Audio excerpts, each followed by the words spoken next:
አርእስተ ዜና ብፁዕ ወቅዱስ አቡነ ማትያስ ኃላፊነትን ተረክባችሁ ህዝባችሁን ሁሉ አስተምሩ ሲሉ ተመራቂዎችን አሳሰቡ።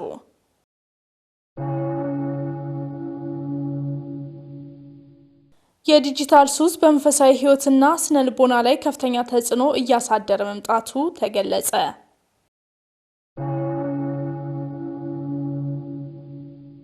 በልዩ ልዩ አብያተ ክርስቲያናት የሚቋቋሙ የልማት ኮሚቴዎች ከቤተ ክርስቲያን አልፈው የአካባቢው ምዕመናን በኢኮኖሚ የሚደግፉ ስራዎችን ሊሰሩ እንደሚገባ ተጠቆመ። ተመልካቾቻችን ይህንና ሌሎች አበይት ጉዳዮችን ወደ እናንተ የምናደርስ ይሆናል። ከዜናዎቹ ጋር አብራችሁን ቆዩ።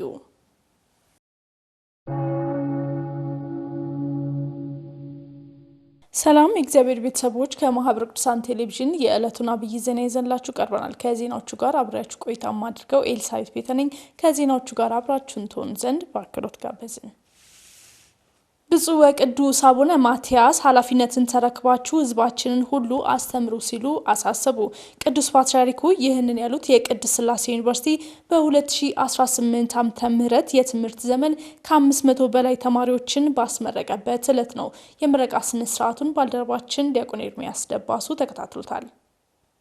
ዩኒቨርሲቲያችን በአጠቃላይ በሁሉም የትምህርት መርሃ ግብራት 6048 ተማሪዎችን በማስተማር ላይ ሲሆን በ2018 የትምህርት ዘመን የዩኒቨርሲቲው የመጀመሪያ ዲግሪና የድህረ ምረቃ መርሃ ግብራት በመጀመሪያ በመደበኛ የቀን ተማሪዎች በማታና በርቀት በበይነ መረብ በማስተርስ እና በዶክትሬት የትምህርት ጥናቶች በመስጠት በከፍተኛ ደረጃ ትምህርቱን እየሰጠ ይገኛል። በዛሬው ዕለት ዩኒቨርሲቲያችን በአጠቃላይ 562 ትምህርታቸውን ያጠናቀቁ ውጭ ምሩቃንን ለምርቃት አቅርቧል።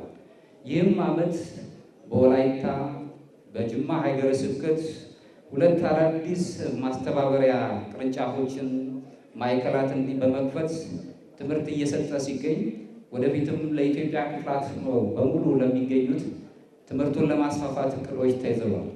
እንግዲህ መማር ለማስተማር ነው። መማር ለማስተማር ነው፣ እንዲሁ ብሎ ለመቀመጥ አይደለምና የተማራችሁትን ሌሎችን አስተምሩበት፣ ሌሎቹን አሰልጥኑበት ነው የቤተ ክርስቲያኒቱ ጥሪ። በአምሳለ እግዚአብሔር የተፈጠረ ሰው እንደ እንስሳ መሆን የለበትም። እንደ ሰው እንደ አዋቂ መሆን አለበት።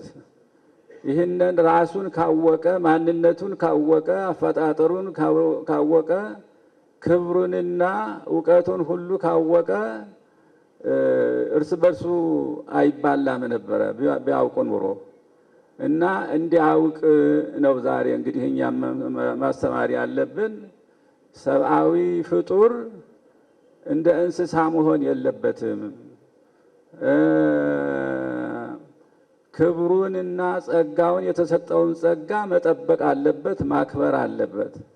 ትዕዛዙም ይሄ ነው። እንግዲህ በተያያዘ ዜና ብፁዕ አቡነ ፊልጶስ የብርሃንና የተስፋ ምሳሌ ሆኑ ሲሉ የቅድስት ሥላሴ ዩኒቨርሲቲ ተመራቂዎችን አሳሰቡ። ብፁዕነታቸው አክለውም ከራሳችሁ ይልቅ ለቅድስት ቤተክርስቲያን ቅድሚያ ሊሰጡ ይገባል ሲሉ አሳስበዋል። ዲያቆን ኤርሚያስ ደባሱ ተጨማሪ ዘገባ አለው። እንደ እባብ ልባሞች እንደ ርግብ የዋሆች በመሆን የብርሃንና የተስፋ ምሳሌ ሁኑ። የሐዋርያነት ጉዞ ከፍታና ዝቅታ ያለው አድካሚና አሰልቺ እንደመሆኑ መጠን ሊከተላችሁ ሳይሆን እንድትከተሉት የሚያባብላችሁ፣ እንድታሳምኑት ሳይሆን ምርኮኛ ሊያደርጋችሁ የሚፈልግ ዓለም ከፊታችሁ ይጠብቃችኋል። እናንተ የክርስቶስ ወንጌል መልእክተኞች በመሆናችሁ ከዓለም የተለዩ የመንግሥተ እግዚአብሔር አምባሳደሮች ናችሁ እንጂ የብልጭልጩና ታይቶ የሚጠፋው የዚህ ዓለም ምርኮኞችና ቅጥረኞች አይደላችሁም። በምትሄዱበት ሁሉ የላከቻችሁን የእናት ቅድስት ኦርቶዶክሳዊት ተዋሕዶ ቤተ ክርስቲያን ዶግማ፣ ቀኖና፣ ትውፊት ጠብቃችሁ አስጠብቁ። በጥበብ ተመሩ፣ በፍቅር አገልግሉ። ያገኛችሁት እውነት፣ እውቀትና መንፈሳዊነት ለራሳችሁ ብቻ ሳይሆን ለኢትዮጵያና ለሕዝቦቿ በረከት፣ ሰላም፣ እርቅና አንድነት እንዲሆን ተግታችሁ ስሩ። በዚህ ግራ በገባው ዘመን ለቅድስት ቤተ ክርስቲያን ለሀገራችን ኢትዮጵያና ለሕዝቦቿ በመንፈሳዊነት፣ በቅንነት፣ በአገልጋይነት መንፈስ የሚያስተምሩ ምሁራንና የሚያስተዳድሩ መሪዎች ያስፈልጋሉ። የዚህ ዘመን አንዱ አካል እናንተ ናችሁና ከራሳችሁ ይልቅ ለቅድስት ቤተ ክርስቲያን ለሀገራችሁና ለሕዝባችሁ ቅድሚያ የምትሰጡ የሰላም፣ የፍቅር፣ የአንድነት አስተማሪና መሪ ልትሆኑ መፈተናችሁ ከምትጠብቁት አቅጣጫ ብቻ ሳይሆን ከማትጠብቁት ይረዱናል፣ ይረዱናል ከምትሏቸው በኩል ይሆናልና ተስፋ ሳትቆርጡ የተጣለባችሁን አደራ ተወጡ። እንደሚታወቀው ክረምት ሲያልፍ በጋ፣ ከጨለማ በኋላ ብርሃን፣ ከመከራ ባሻገር ደስታ እንደሚመጣ እሙን ነው። በመልካም አገልጋዮችና መሪዎች ዘንድ ከብዙ ድካም በኋላ በሞት ወደ ዘላለማዊ እረፍት መሻገር እንዳለ አትዘንጉ። የመከራ ዝናብ፣ ውርጭ፣ መከራና ማዕበል በሚያፈራርቅባት ዓለም ሰማያዊ ዘር የምትዘሩ የተዘራውንም የክህደት አረም እንዳያቀጭጨው የተንኮለኞች እሾህ አንቆ እንዳይዘው ጠንካራና እውነተኛ የወንጌል ገበሬዎች አትራፊና ውጤታማ መንፈሳዊ ነጋዴዎች ትሆኑ ዘንድ ይኸው ዛሬ በእግዚአብሔር ቤት መረቅናችሁ። እንኳን ደስ አላችሁ። በልዩ ልዩ አብያተ ክርስቲያናት የሚቋቋሙ የልማት ኮሚቴዎች ከቤተ ክርስቲያን አልፈው የአካባቢውን ምዕመናን በኢኮኖሚ የሚደግፍ ስራዎችን ሊሰሩ እንደሚገባ ተጠቆመ። በየገዳማቱና አድባራቱ የሚገኙ የልማት ስራዎችን ትኩረት ሰጥቶ በማስፋት ምዕመናን ተጠቃሚ ማድረግ ይገባልም ተብሏል። ተመስገን ፈቃዱ። በልዩ ልዩ አብያተ ክርስቲያናት የልማት ኮሚቴዎች ሲቋቋሙ ይስተዋላል። እነዚህም ኮሚቴዎች ከቤተ ክርስቲያን አልፈው የአካባቢው ምዕመናን በኢኮኖሚ ስራዎች ከመጥቀምና ከመደገፍ አንጻር ምን አይነት ስራዎችን ሰርተዋል ስንል በደብረ ይባቤ ቅዱስ ያሬድ ቤተ ክርስቲያን ተገኝተን የልማት ኮሚቴ ሰብሳቢ የሆኑትን ጠይቀን ነበር። የውሃ ጉድጓድ በማስቆፈር በቀን እስከ 100,000 ሊትር ውሃ ማውጣት የሚያስችል ውሃ ለአካባቢው ማህበረሰብ እንደ ደብራችንም ትልቅ ሪሶርስ ያወጣንበት ሁኔታ ነው። ይሄ ሁልጊዜ የሚያኮራን ስራ ሰርተናል ከማህበረሰቡ ጋር። ውሃ እንኳን አካባቢው ላይ ቢጠፋ ማንም ሰው መጥቶ መቅዳት ይችላል። ይሄ አካባቢውን ጠቀመ ማለት ነው ማለት ነው። የደብሩ የልማት ኮሚቴ ሰብሳቢ አቶ ገዛ የተሰራው አክለውም እንደ ደብር ምዕመናን ታሳቢ ያደረገ ስራዎች መሰራታቸውን አንስተው በቀጣይም አጠናክረው እንደሚቀጥሉ ጠቁመዋል። እዙ አካባቢያችን ራሳችን ደብር ላይ ከ34 በላይ የገበያ ማዕከሎች ተሰርተው ሙሉውን የአካባቢው ማህበረሰብ ዝቅ ባለ ዋጋ ይዞ እያለማ እየሰራ ያለበት ሁኔታ ነው ያለው። አሁን እኛ ደብር ላይ ይሄ ትልቅ አቺቭመንት ነው። የደብሩን ማህበረ ካህናት ጠቅሟል፣ ማህበረ ምዕመናኑን ጠቅሟል። እዚሁም የደብሩ የማህበረ ምዕመናኑ እዚሁ እየሰሩ እዚሁ እንዲያገለግሉ እንዲያስቀድሱ አገልግሎት እንዲሰጡ ያደረግንበት ሁኔታ ነው ያለው። ወደፊት ግን እንደተባለው ነው ተመጋጋቢነት መኖር አለበት። አሁን ወደፊት በጣም ብዙ የሚታሰቡ ትልልቅ ፕሮጀክቶች አሉ። ማህበረ ምዕመናንን ተጠቃሚ ካላረግን በተለይ በአሁኑ ሰዓት አንድነታችን በሚፈለግበት ማህበረ ምዕመናንን ካልያዝን ችግሩ እየበዛ ነው የሚሄደው የሚል ሀሳብ አለኝ። እንደኛ ግን ባለችን ጠባብ ቦታ ማህበረ ምዕመናኑን ያሳተፈ ስራ እየሰራን ያለበት ሁኔታ ነው ያለው። ቤተ ክርስቲያን ያላትን ቦታ የአካባቢው ምዕመናን በኢኮኖሚ የሚደግፍ የልማት ስራዎችን መስራት ይጠበቅባታል ሲሉም የደብሩ አስተዳዳሪ መላከ ገነት ዘማርያም ሙጬ መልእክታቸውን አስተላልፈዋል። መሰረታዊ የሆነ ለቤተ ክርስቲያን የሚጠቅም ለህብረተሰቡ የሚጠቅም ስራ መሰራት የቤተ ክርስቲያን የይዞታ መሬት በአግባቡ ስራ ላይ መዋል መቻል አለበት። ዝም ብሎ ሰፊ ቦታ መያዙ ብቻ ሊጠቅም አይችልም። ቤተ ክርስቲያናችንም ከዚህ ከልመና ከምናምን መውጣት አለባት። ለልማት የምታውለው ለሰራተኞች ደሞዝ የምትከፍልበት የገቢ ምንጭ መፍጠር መቻል አለባትና አድባራትና ገዳማት እየተናበቡ የቤተክርስቲያን ይዞታዎችን ማልማት ይጠበቅብናል እና ሁላችንም ዘመኑን በመዋጀት የልማት ስራዎችን ልናከናውን ይገባል። በህንድ ማላንካራ ቤተክርስቲያን አስተባባሪነት የሚሰጠው ሕክምና የእውቀት ሽግግርን እንደሚያፋጥን ተገለጸ። በተጨማሪም የኢትዮጵያና የህንድ አሃተ ቤተክርስቲያናት ያላቸውን ጠንካራ ግንኙነት እንደሚያጠናክር የምግባረ ሰናይ ጠቅላላ ሆስፒታል ጠቁሟል። ሀብቴ ብርሃኑ ተጨማሪ ዘገባ አለው። የምግባረ ሰናይ ጠቅላላ ሆስፒታል ከህንድ ማላንካራ ኦርቶዶክስ ቤተክርስቲያን ጋር በመተባበር የሚከናወነው ነፃ የአይን ሞራ ቀዶ ጥገና ሕክምና ላይ የሆስፒታሉ የአይን ስፔሻሊስቶችና በጎ ፈቃደኛ ሐኪሞች ይሳተፉበታል። በአሁኑ ሰዓትም ለአይን ሕክምናው እድል ተጠቃሚ ለሚሆኑ የህብረተሰብ ክፍሎች የምዝገባ ስራ እየተሰራ ይገኛል። ቀሲስ ሱራፌል ተዘራ የሆስፒታሉ ዋና ስራ አስፈጻሚ ለመጀመሪያ ጊዜ በሚሰጠው ሕክምና ቅድስት ቤተክርስቲያን ማህበራዊ ኃላፊነቷን እየተወጣች ስለመሆኗ ማሳያ ነው ብለዋል። ቤተክርስቲያኒቱ ከምታደርገው መንፈሳዊ አገልግሎቶች ባሻገር እንዲሁም ደግሞ ማህበራዊ ኃላፊነቷን መወጣት ስላለባት የመጀመሪያው ኢኒሺዬሽን ወይም ደግሞ መነሳሳቱ የመጣው ከህንድ ራሱ ከአብያተ ክርስቲያናቱ ነው ቀጥታ የመጣው።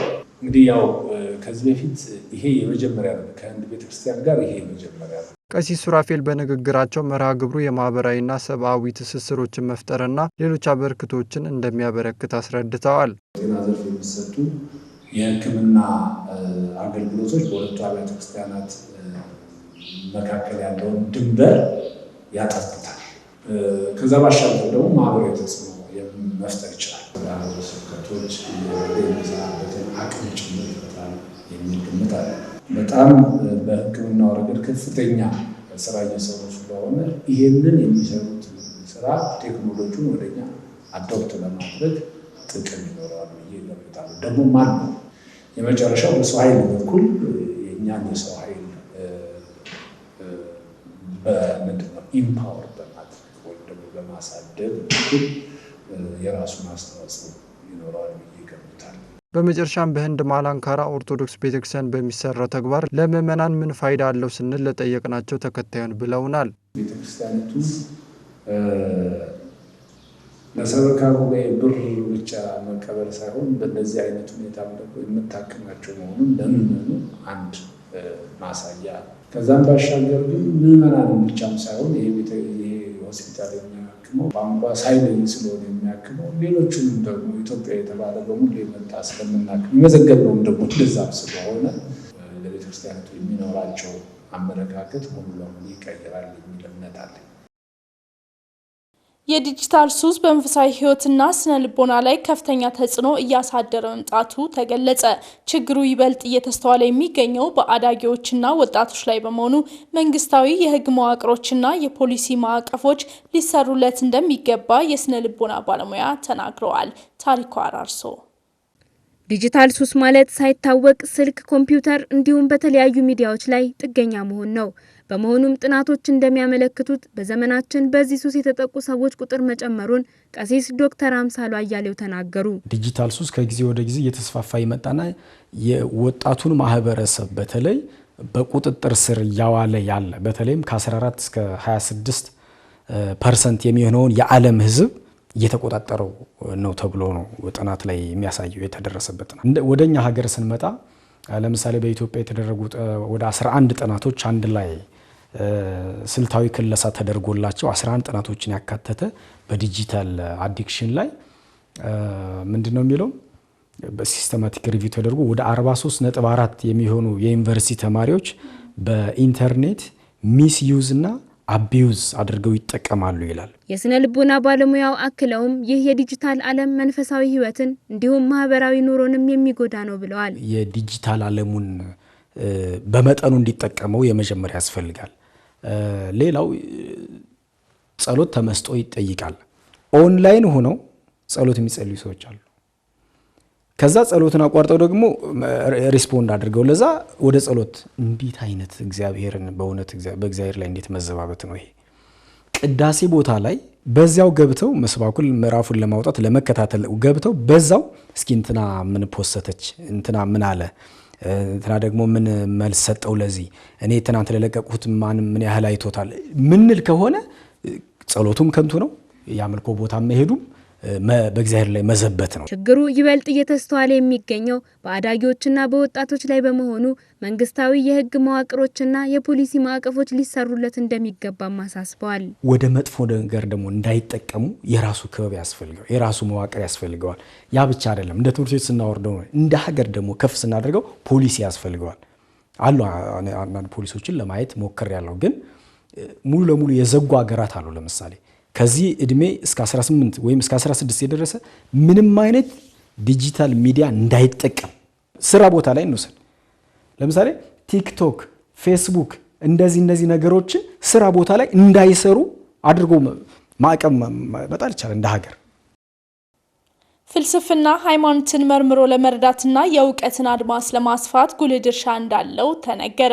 የዘርፉ መምህር ከጣቢያችን ጋር በነበራቸው ቆይታ በአንዳንድ ሰባኪያና ምዕመናን ዘንድ ያለው የፍልስፍና አሉታዊ ጎን ብቻ መረዳት አግባብነት እንደሌለው ተጠቅሷል። ተመስገን ፈቃዱ ከፍልስፍና መምህር ጋር ያደረገውን ቆይታ ተከታትለን እንመለስ። እውቀትን፣ እውነትን፣ ስነ ምግባርና ስለ አእምሮ መሰረታዊ ጥያቄዎችን በምክንያታዊነት የሚመረምር ጥናት ነው ፍልስፍና። በተለይም ለተለያዩ እውቀቶችና የጥናት ዘርፎች አንጋፋ ብቻ ሳይሆን መሰረታዊም ጭምር ነው። ይሁንም እንጂ ለሰው ልጅ ከሚያስገኘው ጥቅም አንጻር ተገቢው ትኩረት የተሰጠው አይደለም ይላሉ የፍልስፍና መምህሩ። ምዕመናን ዘንድ ያለው አረዳድ አሉታዊ ገጽን ይዛል። በጣም ገኖ የሚታየው እርሱ ነው። ምክንያቱም በተለያዩ አጋጣሚዎች ሰባኪያነ ወንጌል በቤተክርስቲያኖች ውስጥ ያሉ ሊቃውንት አድሬስ አድርገው የሚያልፉት የስህተት መንገድነቱን ነው። ግን ትልልቅ የሚባሉት የቤተክርስቲያኒቱን ዶግማዎች የተጻፉት በፍልስፍና ቃላቶች፣ በፍልስፍና ተርሚኖሎጂዎች እንደሆኑ ብዙ ጊዜ አይጠቀስም። አንድ መታወቅ ያለበት ፍልስፍና ስለ ፈጣሪ፣ ስለ ቤተክርስቲያን፣ ስለ እምነት የማወቅ መንገድም ተደርጎ መታሰብ ይገባል። እነዚህን ሁለቱን ነገሮች ባላንስ መደረግ ነበረበት፣ ግን አልተደረገም። በቤተክርስቲያናችን ውስጥ ግን የሚወጣው የኑፋቄ መንገድነቱ ነው። ፍልስፍና ሃይማኖትን መርምሮ ለመረዳት አስተዋጽኦ የጎላ ነው ያሉት የፍልስፍና መምህሩ ፍሬዘር ብርሃኑ ምንጊዜም ቢሆን አእምሮን የሚያበለጽግ ተግባር ነው ብለዋል። ፍልስፍና አስፈላጊ ነው፣ በተለይ ሃይማኖትን ለማወቅ ያስፈልጋል በጣም። ነገር ግን በቤተክርስቲያን ውስጥ ባሉ አገልግሎቶች ውስጥ እንዲህ ባሉ ነገሮች ውስጥ የሚነሱ ጥያቄዎችን ለመመለስ እንደሚያገለግል ያን ያህል ጎልቶ አልተነገረም። ቤተክርስቲያን እየሰጠችው ያለችው ትኩረት አለ። ያንን ትኩረት ወደ ላቀ ደረጃ ለማድረስ የበለጠ መስራት ያስፈልጋል፣ የበለጠ መመራመር ያስፈልጋል፣ የበለጠ መጠየቅ መፈተሽ ያስፈልጋል። የፍልስፍናን ጥቅም ፍልስፍና ያለውን አስተዋጽኦ የማሳየት በአንዳንድ ሰባኪያንና ምዕመናን ዘንድ የተሳሳተ አረዳድን ማረም ከኛ ይጠበቃል ሲሉ መልእክታቸውን አስተላልፈዋል። እኛ በተለይ በቤተክርስቲያን ውስጥ የምንገኝ መምህራን፣ የፍልስፍና ተማሪዎች፣ በተለይ ብዙ ተመራማሪዎች ያሏት ቤተክርስቲያን ናት። በዚህ ጉዳይ ላይ በደንብ ሊጽፉ፣ ሊዘጋጁ፣ ሊያስተምሩ ይገባል ብዬ አምናለሁ። ሰባኪያን ወንጌልም ግማሹን እውነት ብቻ ሳይሆን የተለየውን ያኛውንም እውነት አካተው ነገሮችን አድሬስ ቢያደርጉ ምዕመናን የተሻለ እውቀት፣ የተሻለ መረዳት፣ የተሻለ ግንዛቤ ይፈጥርላቸዋል። በተለይ ኑፋቂያዊ የስህተት አስተምህሮች ሲመጡ ራስን ለመከላከል ነገሮችን ቤተክርስቲያንም ለመጠበቅ ሃይማኖትንም ለመጠበቅ የሚያገለግል አንድ ጋሻ ነው ተደርጎ ይወሰዳል እና ከዚህ አንጻር ከኛ ብዙ ይጠበቃል። ከመምህራን፣ ከሰባኪያነ ወንጌል፣ ቤተክርስቲያን ውስጥ ካሉ ተመራማሪዎች ብዙ ይጠበቃል በዚህ ጉዳይ ላይ መስራት።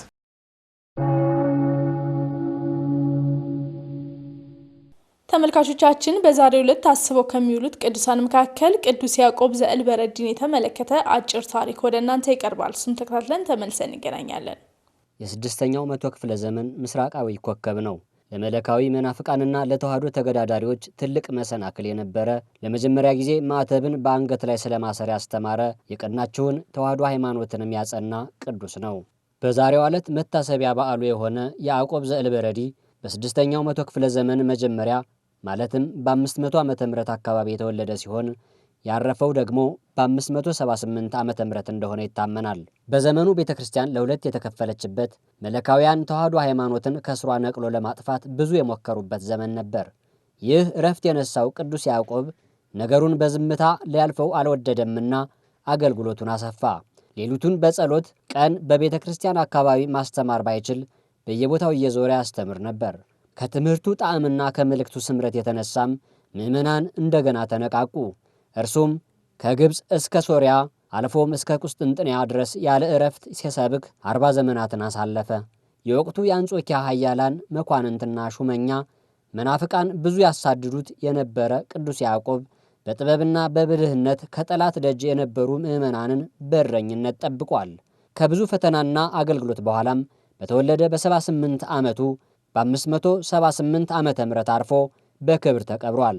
የሶሪያ ቤተክርስቲያን ያዕቆባዊት፣ ምእመኑ ያዕቆባውያን መባላቸው የቅዱሱ መታሰቢያ ሲሆን እኛ ደግሞ በአንገታችን ላይ እንድናስራት ባስተማረን ማዕተብ ዘወትር እናስበዋለን። አምላከ ቅዱሳን ከቅዱሱ በረከት ምልጃና ጸሎት ያሳትፈን። ተመልካቾቻችን ለዕለቱ የያዝነው አብይ ዜና እየተከታተላችሁትን ይመስል ነበር። ከዜናዎቹ ጋር አብሬያችሁ ቆይታ ያደረኩት ኤልሳቤት ቤተ ነበርኩኝ። ለነበረን የአብሮነት ቆይታ ከልብ በማመስገን ቀሪ መርሃ ግብሮች ወደ እናንተ መርሳቸውን ይቀጥላሉ። ይቆየን።